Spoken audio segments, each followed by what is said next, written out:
Can you split payments in Google Pay? Today, we are going to find out if we can split the payments in Google Pay. So, yes, it is possible to split the payments in Google Pay. So, in my region, the Google Pay is not available yet. So, I'm going to teach you using the pictures. So, for that, you have to open up your Google Pay's application. Whenever you will open the Google Pay application, you just have to click on new payment. And after clicking on new payment, you just have to click on new group.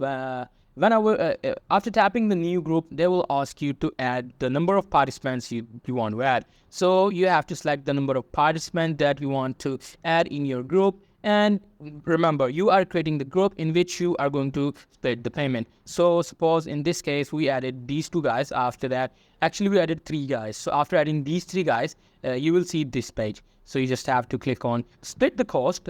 What it will do is it will divide the total cost into 3 to 4 parts, totally depend upon your participants. And what it will do is, as you guys can see, it just divided the amount of money in 4 different parts. You just have to, you can also change the ratio of splitting. So after that, what it will do is it will divide the payment into all the number of participants in the group you just created. So that's pretty much it. That's how you guys can do it. Hope you guys find this helpful.